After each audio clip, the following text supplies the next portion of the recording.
Hello, everybody, and welcome to yet another episode of Witches and Wine. I mean, come on, we're doing week after week after week. That's a lot of drinking. This is the show where we talk about witchy stuff and we drink wine. Clink and drink. Clink and drink. To the one that came up with clink and drink. The one that coined the term for us. Mm-hmm. It's true. Yeah, you did. You created a monster. Thank you. All It right, was your inspiration. Yes. I am your hostess with the mostest, Lola Stardust. And I am Silenus Stardust. The host with the most, or as we like to say, the moist. The moist, the hoist with the moist. The hoist with the moist. Before we get started and talk to one of our very favorite people, not just guests, but people in our life, we got a little disclaimer that we like to do.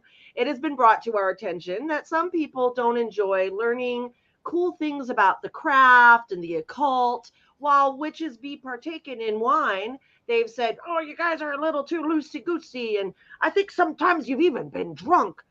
And it's weird because, wine is in the title, witches. We don't hide it. And wine, we don't hide it. We're witches and we drink wine. But if it bothers you, there's this wonderful thing you can do. There's an X in the corner of the screen. Just click it. Just click that X and we disappear. We're like John Cena. Yeah, it's like a banishing spell. We're just gone. What does he say? You can't see me? You can't see me. Why I pulled a John Cena reference out of my ass? It's the wine. Hi, Nim. Nim is in our chat right now.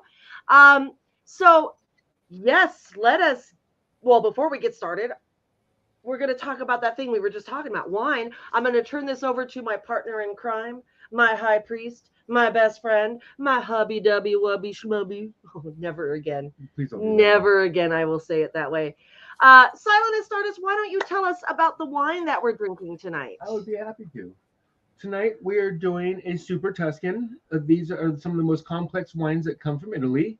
This is from Terralsole Vineyards. This is their trio. This is a blend of Cab Franc, Merlot, and Syrah. Very dry, excellent wine. Just nice hints of fruit, hints of spice, but very, very, very dry. So if you don't like dry wine, this is not going to be a wine for you. But if you do like dry wine, this is amazing. But that art is kind of cool, too. We've had wine from this winery in the past. We had one of their Brunellos in a previous episode that was absolutely wonderful. It was the one, if you've watched the episodes, that had the fairy on the graphic. Yeah. And one of the most revered wineries out of Italy. They come from the Tuscany region. And the reason they're known as Super Tuscans is they are wines that are made from non-native grapes to Italy. So they have to have a special classification so they can get the reverence and the deserved price point that they deserve. And so I thought that'd be a good wine to represent our guest tonight, because he deserves the reverence and everything that he deserves that sometimes becomes unspoken. Yes. And so, we were talking about. So they'll carry us over, and Lola will go ahead and introduce our friend. Thank you, honey. Always great with the education, the edumacation of the wines. So without further ado, I'd like to welcome the Archpriest of the Aquarian Tabernacle Church and our very good friend, Dusty Dionne. Hello, welcome back to the show. We've had you a couple times. Yes. Is this 4? I think this is 4. I think this is 4. Yeah. This is 4 Have you had anyone on 5 times? Bella. Bella. Bella? So Bella's your Tom Hanks? Bella's our Tom Hanks. And you're a Meg Ryan. You're our Meg Ryan. Oh. You should see me fake an orgasm. I have. So I made your camera freeze with that one. So what a great way to start the show. Faking orgasms, drinking wine. I mean, clink and drink to faking orgasms and drinking. I don't think you're drinking to fucking faking orgasms. That's not gonna happen. Hey, you know what? Sometimes you gotta fake it to make it. I'm just saying. So I actually, by the way, your introduction warmed my little Aquarian moon heart. I'm like, I have friends that care about me. That's my Pisces heart going out to your Aquarian heart. So I love you. I love you. Yeah. So I can do that. Yeah. Today is the Ides of March. Yes. And when you asked me to be on the Ides of March, I decided to lean into it. You know what I'm saying? So I have been told I have the nose of a Caesar. Yes. I don't know. I like the dressing. So you makes a hell of a salad. So today I have brought a Corbel Brut from a California champagne. Et tu Brut. Yes. I was telling you before the show, I looked for an Et tu brand Brut, and if they're not making it, and someone needs to. Yes. If someone finds that, challenge accepted. Yeah. And we get a little bit of finder's fee rights for that between Witches and Wine and Dusty. Yes. If someone goes and puts us forward. That's right. So I thought I'd pop the top. Pop it while we were here. I like that. That's celebratory. Yes. So March. Oh, go ahead. I was just gonna say, and I'm sorry to interrupt. No, please interrupt. People forget that today isn't about stabbing people. It's about coming together as a group to stab people. And stabbing people? Well, it's for overthrowing those that keep us down. Yes. That's yes. Right. Now, isn't there another significance to, because I was looking up Ides of March, and everyone knows it's the day that Julius Caesar got stabbed and betrayed. But I was reading about it before that happened. I feel like the Romans had religious celebrations on this day. Do you know anything about that? This was essentially the balance, the 50-50 day for them. It was so close to equinox. They said it was like a certain number on the Roman calendar that was special or symbolic. I don't know. If anyone knows name. Yeah. If anyone knows, you can put it in the comments. So oh my God, I should have peed. I also brought a traditional pagan wine flute. Oh, I like that. I just like, look at that. Oh, yes. Ooh, them bubbles. We like the bubbles. Clink and drink to traditional wine flutes. Right? Did you hear that? That was a beautiful sound. Did you hear that? Let's do it again. Oh. We got the crystal out for Dusty. Yes, we did. Only the finest for our finest. Only the finest for our finest. As did I. I don't know if you noticed, but I didn't bring a box wine for your Witches and Wine trivia out there. Dusty almost always brings a box wine on the show. It's true. It makes us happy because box wine is wine. Yep. You know what, man? Columbia is fine. It's, you know what? Box wine has come a long way, actually. It has its place and its value. Where if you want to keep drinking wine after you've already drinking the better wines without drinking your better wines, go to box wine. Yeah. Your palate's going to be reduced, so why waste it on wines that you're not going to appreciate? Yeah. It says clink and drink at the bottom of my screen. Yes, it does. Clink and drink. We're highfalutin here with your wine falutin. Yeah. We're gonna. I'm gonna start calling this a wine falute. Wine falutin. Yeah. The wine falute. Yes, it is not going to be engraved on there. The faluter. Oh my God. So, okay, you can tell that we have such an awesome friendship with this man because, I mean, listen to us just babble. These are, just random. This is normal conversation with us. Every time we get together. Okay, so when we go visit the Tab, one of the things I love, Dusty, about you is that, and this can kind of bring us into what we were talking about in the green room, the man behind the woman. So you are one of the best hosts because Bella, who's the Archpriestess of the Aquarian Tabernacle Church, and you're both very, very busy and very, very involved. But Bella that's a workhorse. I mean, she just is always. So when guests come over, Dusty is such a pleasant host, and he makes sure that we are taken care of. And you sit and you talk with us, and we have such a good time. And you cook amazing meals. Food. Me and you spend a lot of time in the kitchen together when we're visiting. I was going to say, if any of you can come up to the tab when me and Silenus are up there, and you will be fed and given wonderful wine the whole time we're there. So it is such a wonderful combination. So I always appreciate that about you, Dusty. And I also appreciate because you make me laugh. And that is one of my favorite things. Mm-hmm. When someone can make me laugh, I'm just like, oh, I love you. We're forever friends. When people move across country, I don't have any family on this coast.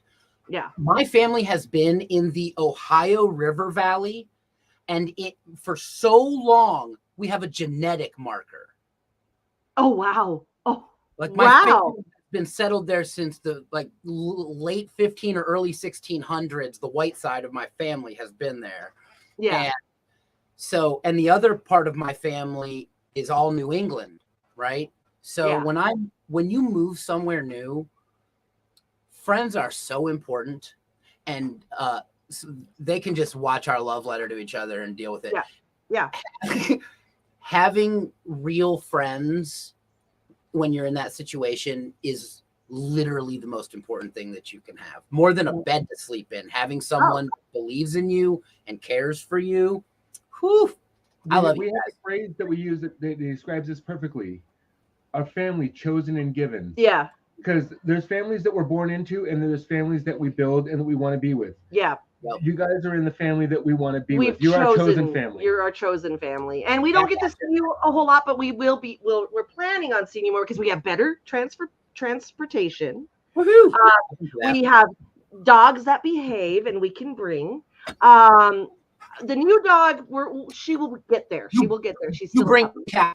You bring Cow. Honey Bear is a great teacher. You bring Cow to this house.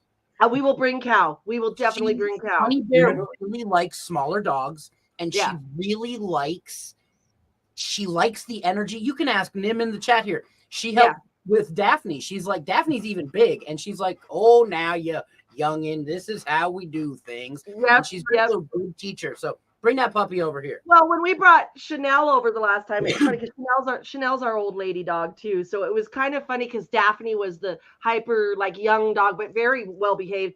And I would just watch Honey Bear and Chanel, and they're the old ladies that would kind of just hang back and go, oh, these whippersnappers. They were so sweet. They'll learn. They'll learn. Yeah.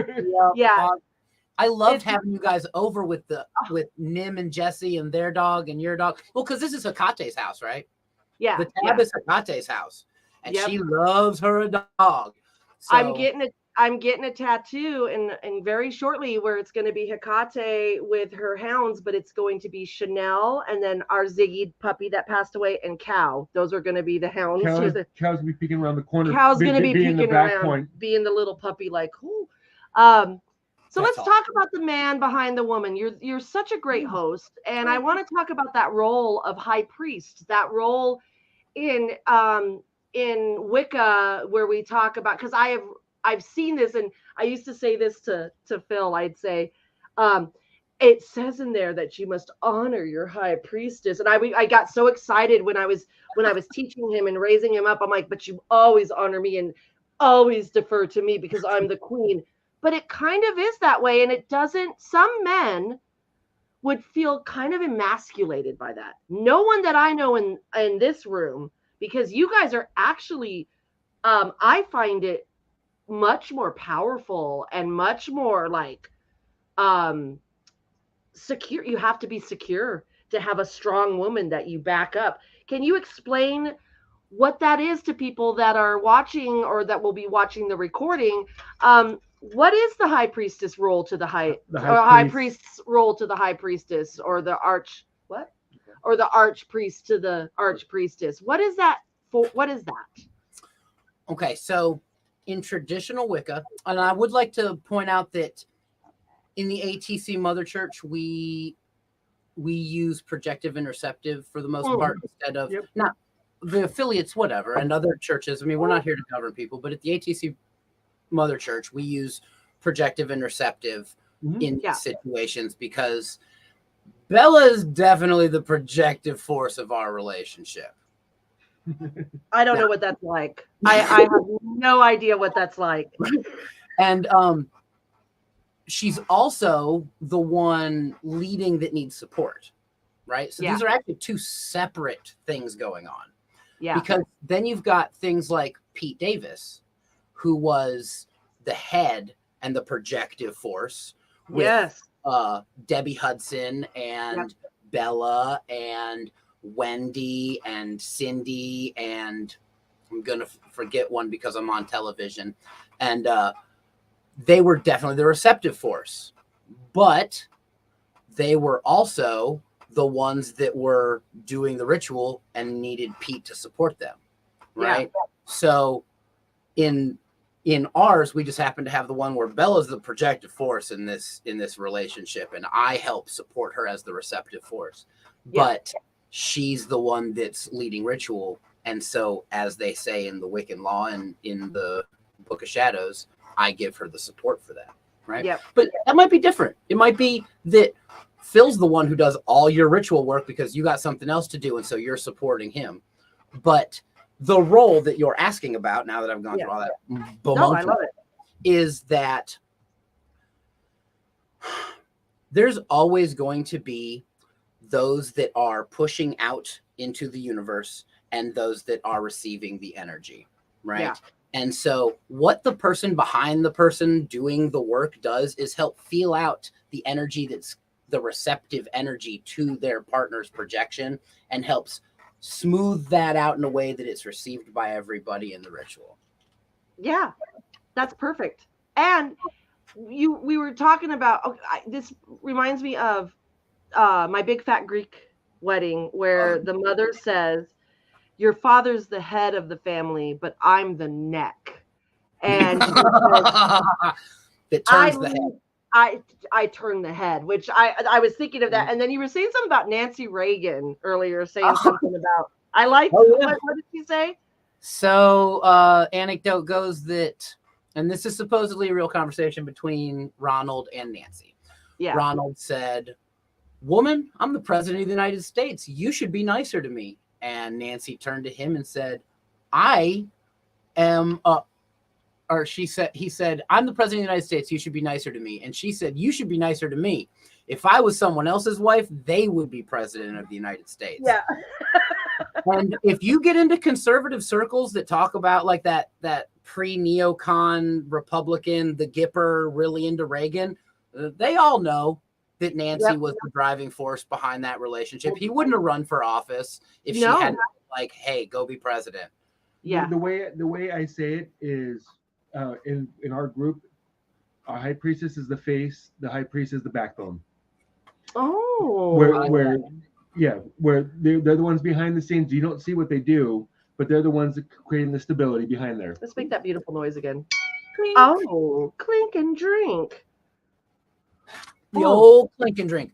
The old that happened. So for those that don't know, when they actually said it first, they said, well, what we pretty much do is we clink and then we drink. And I said, the old clink and drink. Clink and drink. Yeah. You guys, you were actually sitting in our living room when you were visiting, and we had Bella on. She was sitting on the couch next to us. That was a very fun trip, or fun visit, by the way. And we were doing a lot of clinking and drinking, and Dusty just sits there and goes, clink and drink. And it was like, it became canon. It became canon. So we always say Dusty kind of brought that to the forefront, our clink and drink. And we may have said it, but he coined it for us. He coined it for us. He coined it. Y'all are awesome. What was I going to do? Go ahead. I don't know. I always refer back to other stuff, but True Blood. Anyone watch True Blood? Yeah. So do you remember when what is the Southern dandy gay man who gets dug up from the ground? He's a bad guy, and his partner gets killed. And he's I can't remember. It's been a long time.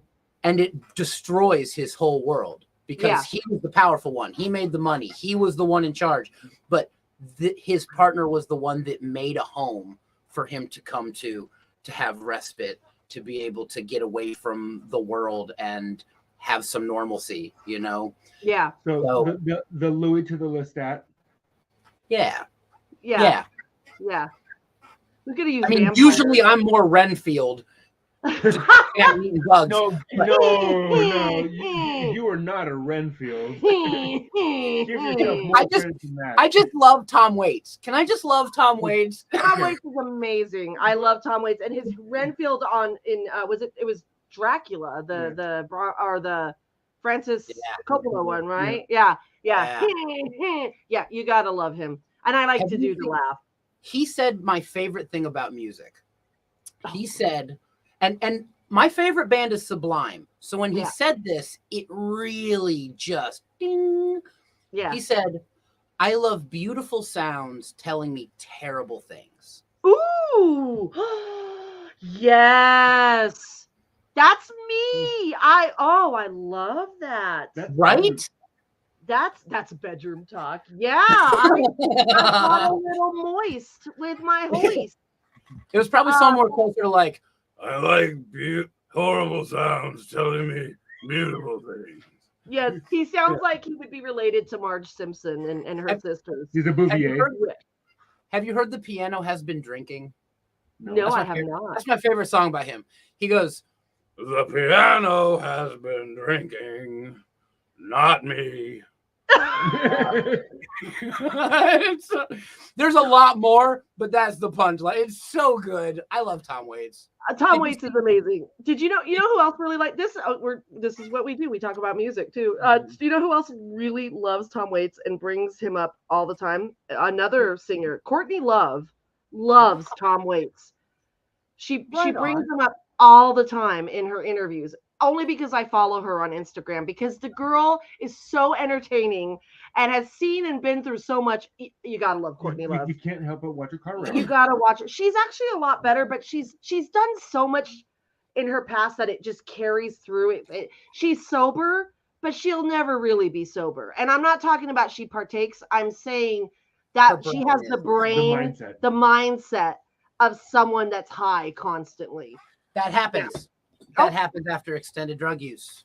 Yeah. I mean, I've told my children I've done so much LSD in my past that I think it's gotten into my DNA and has passed on to my kids who have never tried LSD.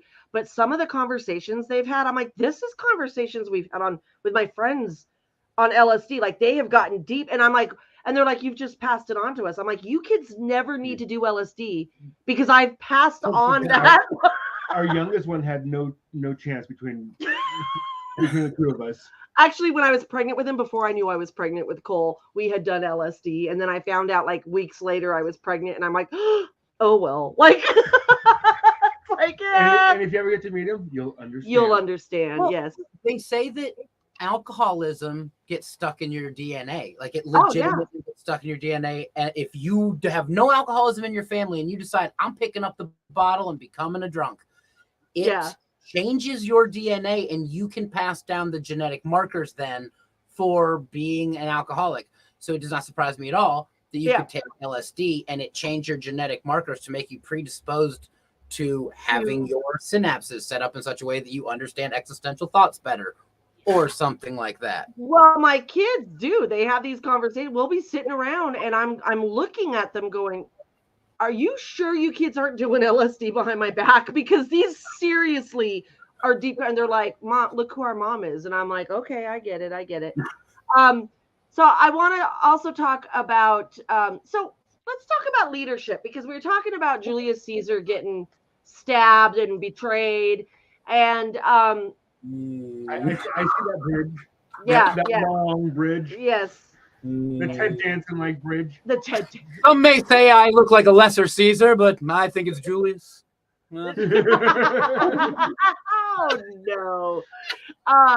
Let's talk about leadership, because anyone who goes into any kind of leadership, but let's keep it with the pagan perspective.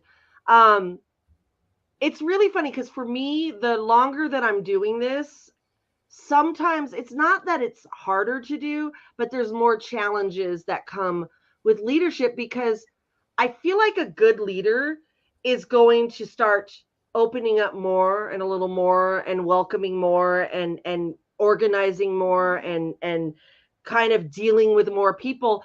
And so with more people that you're leading, even if they're not in your coven or not your student, you are still out in the community. You're running things. You're always leading things. There's just sometimes there's just a lot of drama. There's a lot of people you that become a bigger target. you just become a bigger, both positive and negatively. Yeah, you just become a bigger and bigger target. Have you found? Does it get easier? Does it, what? I mean, what do you think about that? The becoming the bigger target. The more you know, the less you know, kind of thing. You know. Okay, so I'm gonna talk for a minute. Yeah, talk for a minute. Okay. So, first off, Pete Davis, before any of us got here, was making big pink sweaters with big bullseye targets on the back that said Pagan Leader. So this is not new. No, I know. Not new. And I think of those. I've seen those sweatshirts, and I think of those because I've seen them before. You guys have showed them that.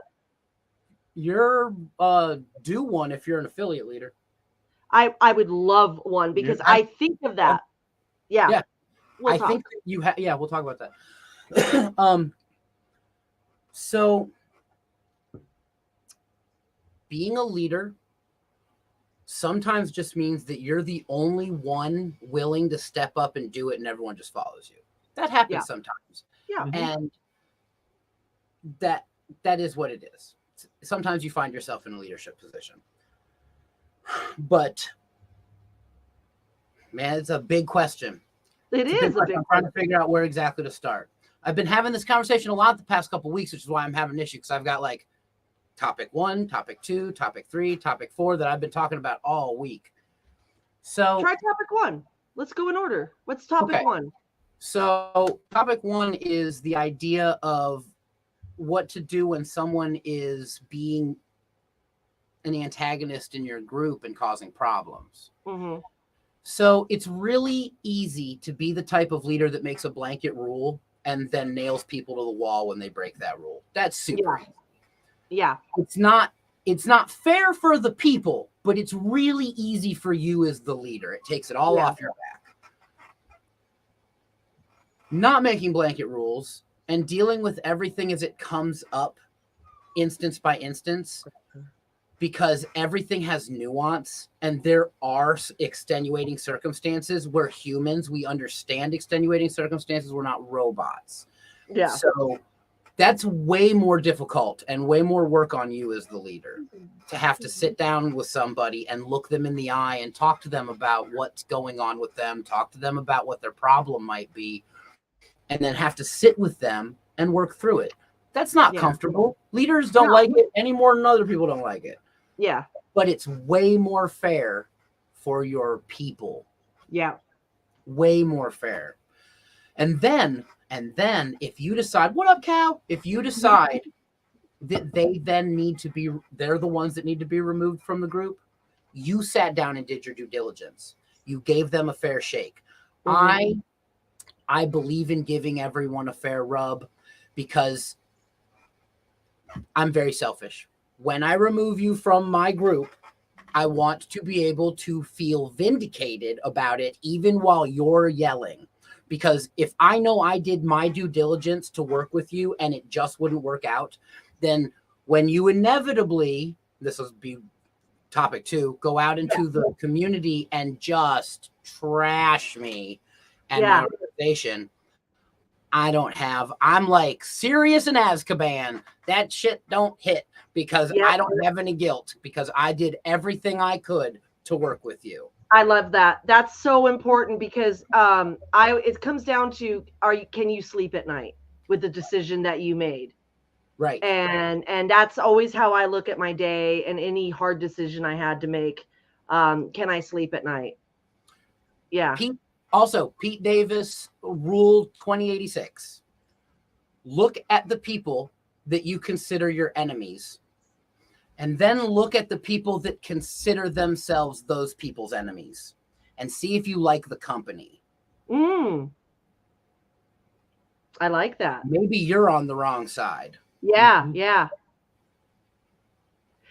It's hard because I just recently had to, and it wasn't that hard of a decision, but it was kind of a thing where I had to remove someone, even just weren't even in my coven, but they were in my community, my internet community that I run, and they just needed to be removed, and I gave them several chances and set boundaries, and yes, they went and did like a smear campaign kind of thing, and when I was like 5 years ago, that would have hurt my feelings.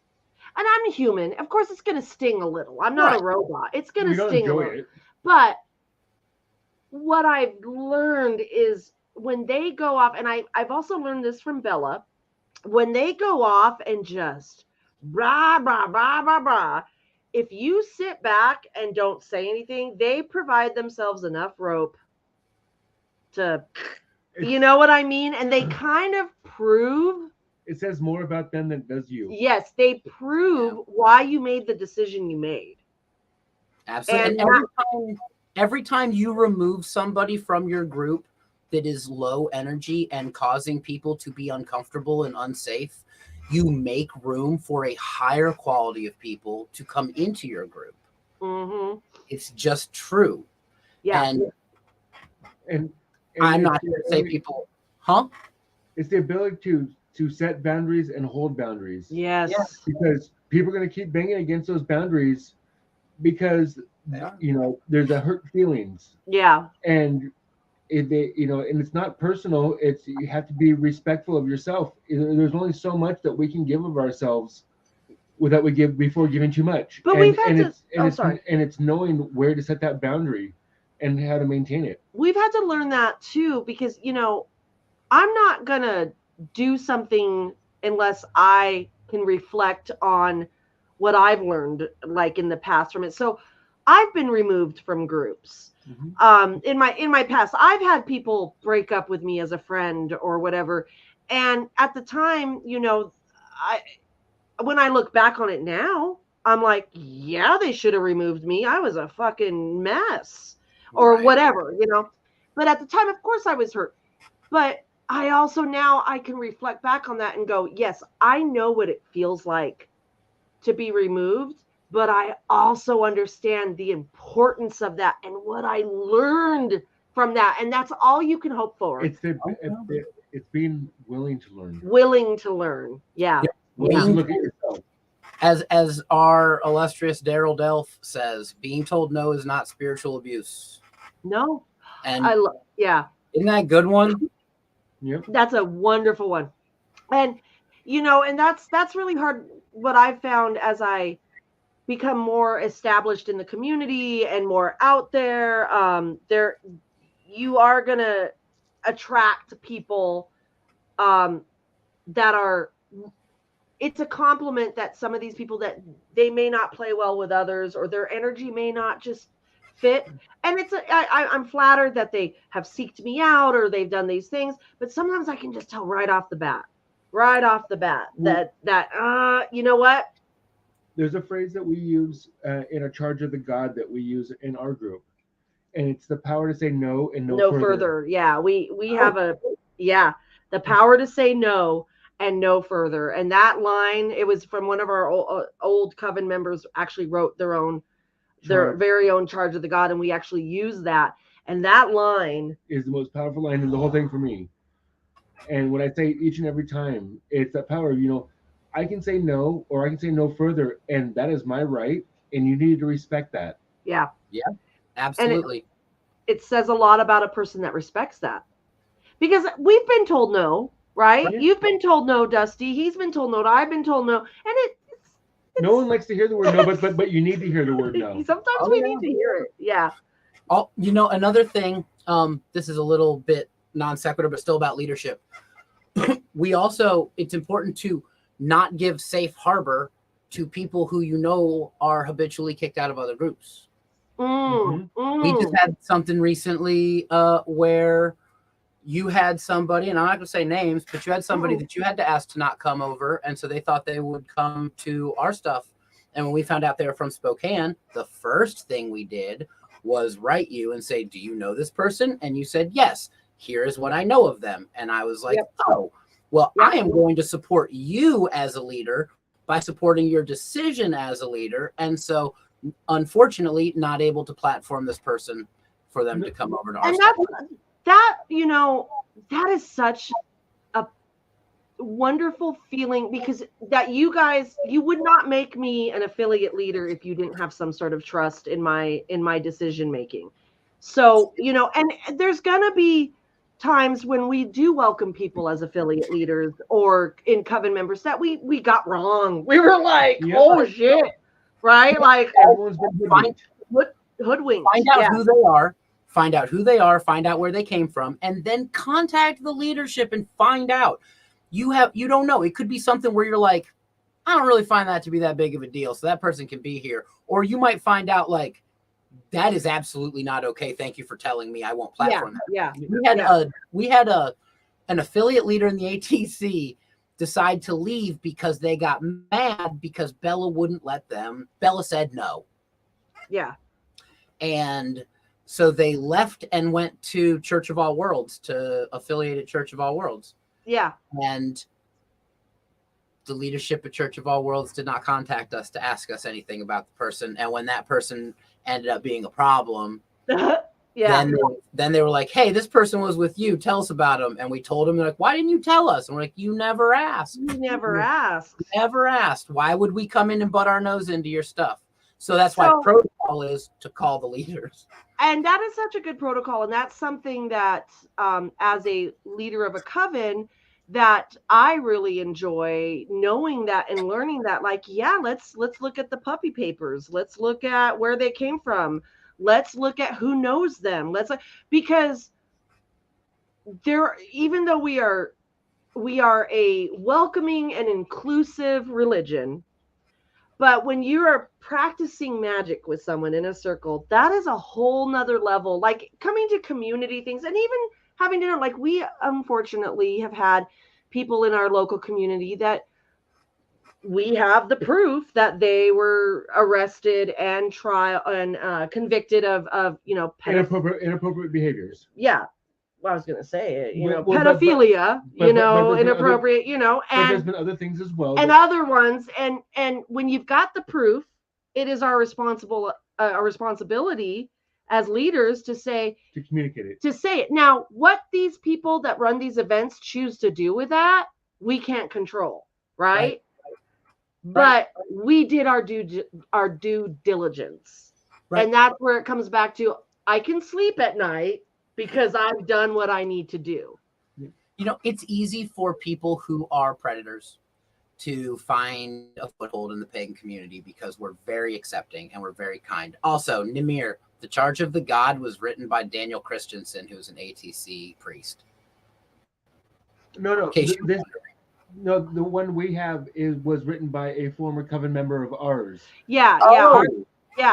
He wrote it while he was in group with us, and allows us still to use it even after after he hived off. There is a charge of the God that the ATC knows, and we actually have that. But we had a coven member that just offered this to our coven, and he's not in our coven anymore.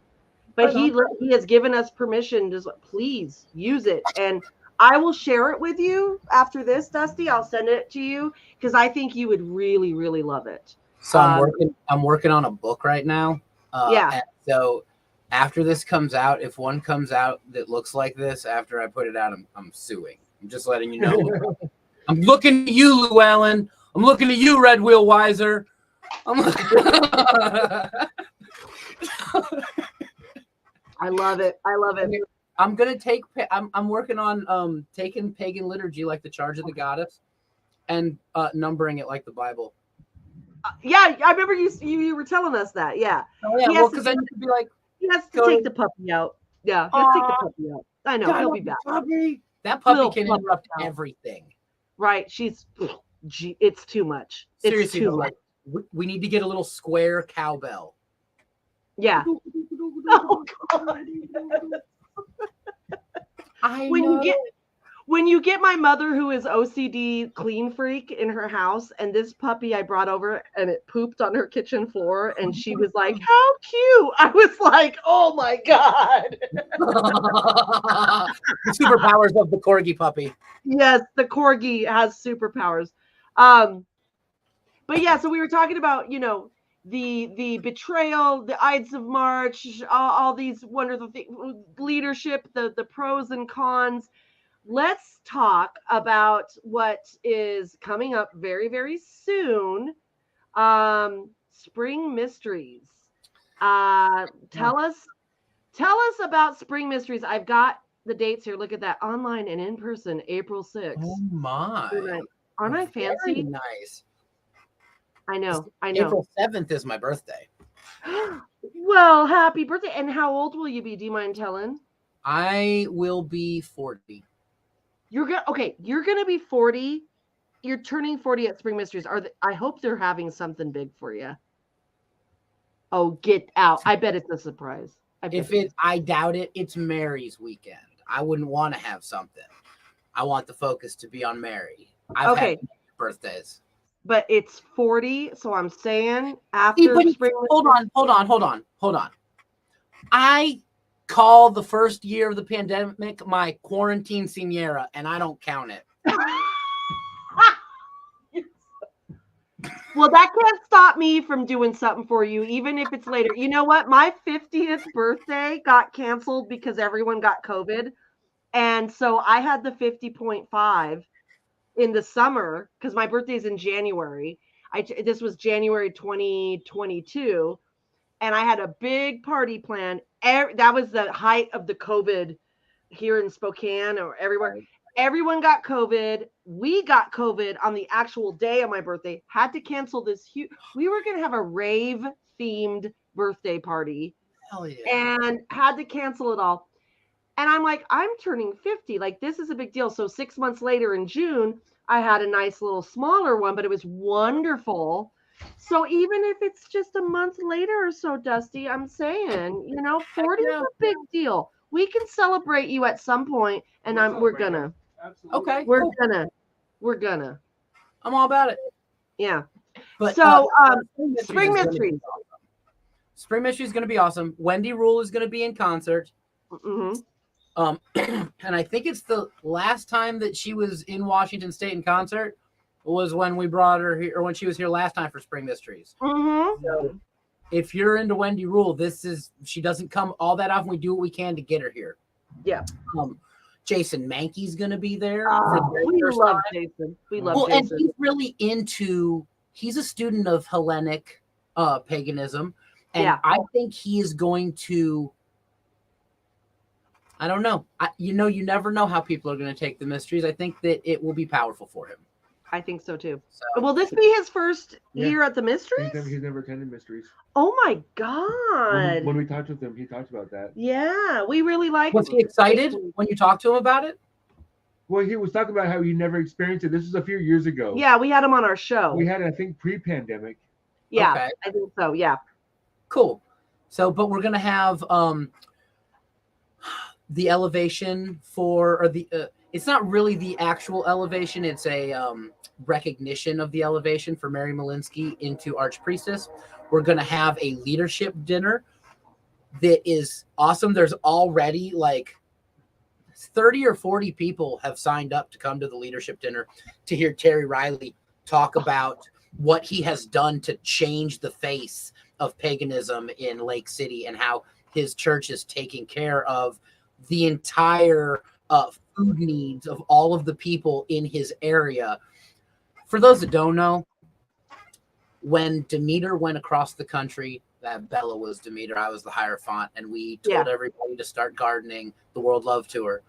When we went to Terry Riley's place, the goddess told us, these are my people, and they're going to do more with my message than anyone else that hears it. Mm-hmm. Now we were like, that's a little like, we don't play favorites, goddess. Yeah. And she was like, right on. But then they commissioned all the free space in their yard into garden. Yeah. And they started running a psychic fair to raise money, and they bought the property across the street and turned it into a garden, and then they started putting the food out there for people, and then the local farms started finding out and started delivering bread and eggs and potatoes and other vegetables to their farm stand to give out to the community. And they've had all the way to Mississippi. They're in Arkansas. All the way to Mississippi, the local news are doing they're doing pieces on Terry's group. Well, Terry's used to being in the news. I mean, Terry's the shit. Terry's the shit. He's that we always say Coven goals. Yeah. With what he does. I mean, you're not the only affiliate that says that. That's hilarious. Memphis says the same thing. Memphis says the exact same thing. Yeah. Coven goals. Yeah. What he's done with the Southern Delta Church of Wicca. What he's done for his community, not his pagan community, just his community. I mean, they've got that food pantry or that isn't it like a food pantry or something? And it's open to everyone. It's not pagan. It's open to everybody. He feeds his community. Yes. He gives all the vegetables for the school lunches. Yeah. And he gives all of the vegetables for the elderly meal service in the area as well. Yep. Yeah. Again, Coven goals. And we've had Terry on the show. We probably need to reach out to him again and have him again because I mean, we just love talking to Terry. Yeah, Terry's awesome. Terry says things like, so the reason that Terry takes care of his whole community is because he says, until the communities that we find ourselves in start taking, the communities that our church finds themselves in start being taken care of by our churches, they're not going to have any reason to trust us. Yes. He said, "What? Yeah, no, go." He says, when I build a ramp for a wheelchair for someone's grandma, and then that guy says, I hate that son of a bitch, Terry Riley, their grandma's going to say, no, you be nice to that Terry Riley. He built me a wheelchair ramp when you didn't come over and build me a wheelchair ramp." Right?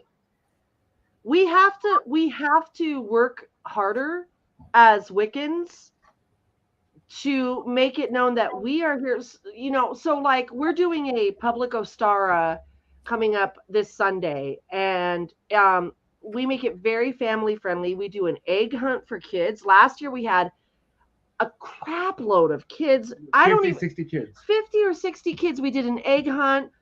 We do, and a lot of them didn't even know that we were witches, but they freaking loved it. And so we have to show these people that we're part of your community, and we are willing to do these things. And we kind of do have to work harder than other religions because we aren't fully accepted. Well, there's a stigma.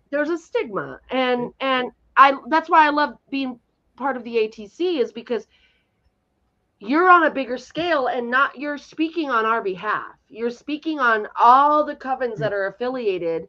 And we can represent you well in showing what that you guys give us this guidance and a platform. And we try to show that, how Wicca paganism is here to help the world. It's here to help the world, because if you think about it, witches love the what was I going to say? Not ecology. The wine? The environment. The wine. Witches love the wine. That's a given. Clink and drink to witches love wine. But we are so pro environment, and we are so pro like these causes Mother Nature, Gaia. And also for the underdog. And so we're the ones that could save the world. So on my computer right now, I'm going to open it up. So it's right here. voter.votewa.gov/candidate filing /candidate login. So I am going to put my hat in the ring to get on the board. I haven't told anybody yet, to get on the board of directors, or the board for the Park and Recreations for Snohomish County. Oh, very cool. Nice. I think that's important to me as for my faith. I want to have a hand in keeping the environment that I'm surrounded in this paradise that is Snohomish County it's beautiful, safe and pristine. And so I'm going to run. Oh my God. Yeah. Well, if we lived in your county, you would have a vote. You would have our votes. But I love that, Dusty. And you are kind of the political priest. You know what I mean? I think you've learned that from... Me and you have that in us. Yeah, that we're more of that mouthpiece in that sense.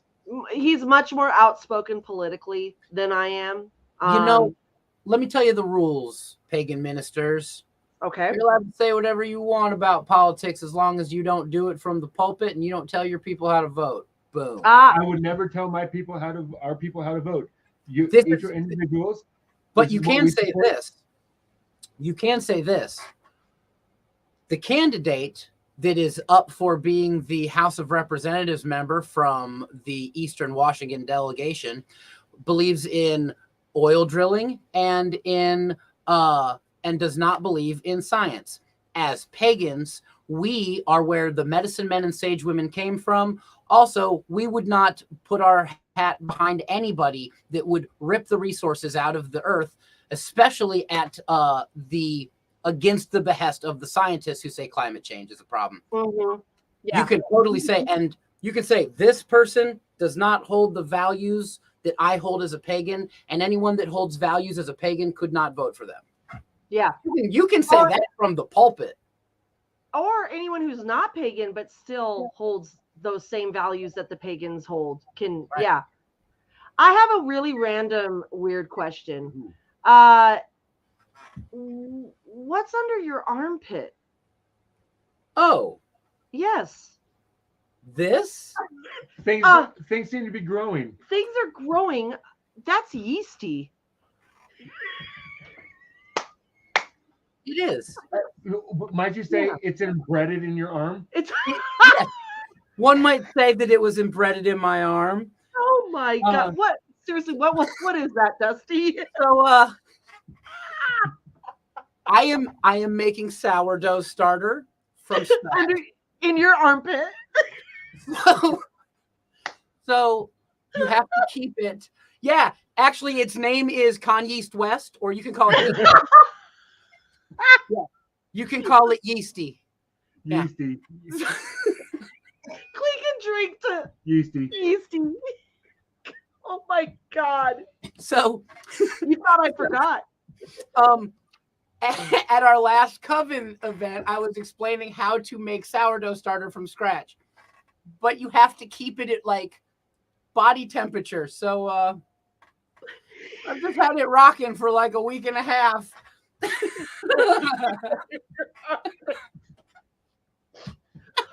All right. So on that note, like 99% of society, I would be shocked by that. By you, I'm like, go Dusty. I know. Oh my God. Can I come back a fifth time? Yes, absolutely you can. Before we wrap any of this insanity up, can you also tell us, because we're talking about the environment. Oh yeah. Spring Mysteries, you guys, go to springmysteries.com and register. Talk about what's the difference this year. What's going on with Spring Mysteries? Where's it being held? Okay, so historically we have held it at Fort Flagler. Fort Flagler is no longer letting people camp, so we've had to move it. We're now at the Hilton SeaTac Convention Center. It's pretty freaking awesome. There's a hot tub, a courtyard, a swimming pool. You have your own room. You have a TV and a shower, and you can just fall asleep after ritual. It's pretty great. Of course, we're working to raise money to buy actual land and build a place, New Eleusis, that we can inculcate pagan culture and a love for the environment and education that's centered around becoming the stewards of the earth itself. And so eventually we'll work toward that. But until then, we're at the Hilton, and it's going to be awesome. And you can also find out more about what the Aquarian Tabernacle Church is doing at atcwicked.org. And also, if anyone's ever interested in learning some amazing ways to how to be clergy, they also have a school called Wiccan Seminary. And that's at wiccanseminary.edu. This is an accredited. Is it accredited yet? No. It is state recognized. It's state recognized. Not yeah, accredited. not accredited. For those that don't know the difference, an accredited school just means that other schools will accept your credits if you go to that school. A state recognized college has the ability to give you a legal degree. Okay. Yes. So, if you're accredited but not recognized, you're Trump University, and you're in trouble. No, I'm serious. That's why. I know. So but if you're recognized and not accredited, you're still giving out legal degrees. So but you're working on being accredited. You keep in touch. We're about to completely change the face of education in Pagan. And Lola is a graduate of this. I am. Yes, she has her degree. I have my degree in Wiccan clergy. Yes. So, and I've heard through the grapevine that you guys are you're doing a lot of cool shit to get accredited, all the things and stuff. You'll have to have Brenna on. Yeah. You'll have to have Brenna on when we do it. Well, Brenna and I talk quite a bit, so I get to find out some things. I'm kind of cool that way. I'm kind of in the know, but not totally. Third degrees talk. Third degrees, we talk. About that's another thing about leadership that I want to say before we go. Yeah. I've met a lot of people that didn't make it to third degree that will tell you that you don't need a third degree to run a group and to practice witchcraft. And they're right. Yeah. I've never met a single third degree that says it wasn't worth it. No, you're right. Thank you, Dusty, because I've heard that from some solitary witches that are like, I don't need a third degree to know witchcraft. I don't need, and I'm like, you know what? It's your personal path, but find me a third degree that says it was a waste of time. Find me one. No. Well, I know for me, my second degree was my most work. My third degree was my most rewarding. Yeah. My first degree, I was across state, and Bella said, you are a selfish little shit. And if you can get here without any of my help, I'll give you your first degree. And if not, I'm never doing it. And then she hung up the phone. Yeah. And then the race was on. I had to figure out how to get across state with no help. Yeah. Well, and you did, because if it's worth it, it's worth it. And make sacrifices. Yeah. When I was getting trained, I had to drive an hour out of town to and from. And some people said, that's a long ways. And I remember learning, are you willing to sacrifice? If it's worth it, it's worth it. If it's worth it, it's worth it. That's right. So, well, oh my goodness. So, real quick, we got a few minutes. Can you tell us about the Save the Seeds Foundation? Oh, absolutely. Save the Seeds Foundation is the Goddess's charity. It is an heirloom seed saving charity. We have our garden set up at the top of the hill. Things are just getting to where we're about to order a new dump truck of compost so that we can dress the top of all of our beds and start planting again. Ooh. You can find us on SaveTheSeedsFoundation.org. You can see it at the bottom right there. Wait. But it's an honor to get to work with Save the Seeds. It's so difficult. See, I'm not a gardener. I'm not someone who is trained to be a farmer. I don't come from my meme, which is my French grandma. She was a gardener, but she didn't teach me anything. But God has called Bella and I to do this. And so we have buckled down. Now we have a garden. We've pulled heirloom seeds from it 2 years in a row. We also collect rare seeds, because Save the Seeds Foundation was started with the premise that it's really wonderful to have a seed vault in the Arctic. That's great. But even if those seeds stay viable until 2,000 years from now, they will not have evolved with climate change. Mm-hmm. And so who knows if they'll grow at all.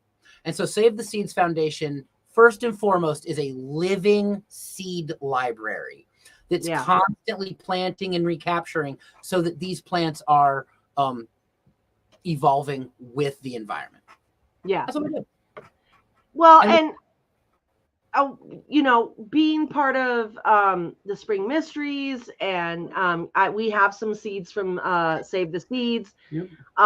It planted a seed in me. You can't see how I did that, to get into growing things. One of the first things was the sunflowers. The beautiful sunflowers, Demeter's sunflowers, and you've always grown hops. You've grown hops. You have grown hops the whole time I've known you. Hops. Yeah, we have hops. They're but sacred. Now you would be very impressed that, I mean, we have all our herbs that we planted for in bulk. We have beautiful cacti. We have beautiful plants, and I'm just loving it. Like it's brought such joy. And so that's why I wanted you to talk about it, because we were talking about us witches. We want to grow our own food. We want to save the planet. We want to have sustainability. We want all these things, right? The best time to start that was 2 years ago. So yeah. Get started now. Yeah. We are doing something in our home, in our group this year that is very witches and wine. I am taking wine crates and repurposing them as planting boxes. Yeah. And so that I am able to incorporate both of the main aspects of my life, my witchcraft and my wine. Yeah. And putting them together. And so I am able to bring both of our environments together. And I'm also going to be doing one set of each plant that we do in these witch boxes. These wine boxes are going to be for the seed production. Well, one plant is not going to be harvested for actual harvest. It's going to be for seed harvest. Yeah. So that we can help contribute with it as well, because we now have the space and the time and the abilities to do this. And the desire, because that was one thing, is like, I have a black thumb. I can't. And now it's like, that's all, bring it on. Like we really want to be part of this. And Demeter's message helped. I have some 1,500-year-old cave beans that I will totally, next time you're over here, I'll hook you up with some if you promise to pick them and deliver some back after they do their thing. Because that's the thing with Save the Seeds is we'll work with people to get seeds. We want seeds back. That's how the library keeps going, right? Yeah. But these 1,500-year-old cave beans, they're purple and white spotted like a cow, and that like the bean itself, like a cow. Yes. And they found them in a cave in Southwest America in pottery. And they grow. And they kept viability? Yes. And this is why Save the Seeds really wants these kinds of seeds. We actually just got it's a lima bean, but it's white with a black dot, like a black-eyed pea. And it came from one single old lady's fucking garden in Alabama, and she sent the seed to Baker Seed Collectors or Baker Seed Company, and they propagated it, and so now it's available. But that's the kind of seeds that we're looking for, the stuff that's gonna disappear, that we can keep going. The seeds that are gonna go extinct. Do you know how many apples have gone extinct in this country because of Budweiser? I'm looking at you, Budweiser. You started this bullshit American lager crap with rice, and you killed the cider industry. You should feel bad. You should sleep bad at night. And I'm thinking about it right now. Okay, I'm sorry. Yes. Our forefathers drank cider when they signed the Declaration of Independence. This was a cider drinking nation until Budweiser ruined beer. No, yes. Well, they're a terrible beer. I'm going to argue that point for one reason and one reason only. One of the greatest quotes in the history of America was given by Ben Franklin. And it goes, beer is proof that God loves us. Yeah. And wants us to be happy. Yes, I do know. And wants us to be happy. Yes. I do know this. But beer, when he said that, wasn't the American lager that is speedy. Well, no. Bland and blah and stupid. Yeah. And Budweiser beer, sorry, I don't know what we can and can't say about products, but I'm talking about what they did to the industry, not the product themselves. Well, not a fan of the product either, but just saying. So, oh my God, Dusty, we could talk like for 2-3 hours because because this is just our conversations when we're in person. Yeah. What you guys are seeing on camera right now is almost identical to what it's like when we're hanging out in person. We just don't have a camera on because we have very similar conversations about weird shit, and we just go down the rabbit holes. And this is kind of the whole idea that was behind our show, was to be a fly on the wall and listen to witches when they start drinking wine and what they talk about. That was the whole idea behind Witches and Wine. Because we would sit around with our witchy friends and drink wine and have these amazing conversations. I'm like, we need to get this on camera. So I just thank you, Dusty, that you make that authenticity of what we do so amazing. And so we love you so much, Dusty. We just love you. And so for those of you that would like to help our coven, because you know what? We do a lot in our community. And if you want to donate to our coven, you can go to our PayPal. It's paypal.me/COTCATC. We also have a Venmo, which is venmo.com/COTCATC. And of course, if you're ever wondering, like, what do these people do? What are they like? Why are they the way they are? Or if you want to be a guest on the show, or if you have questions or ideas, you can email us at crossroadscoven@gmail.com. I'm sorry, what was that? That's crossroadscoven@gmail.com. And always remember, be so kind to everybody and walk with the goddess. And until next time, blessed be, and always clink and drink. Bye, y'all. And there's the yeast. Bye, everybody. So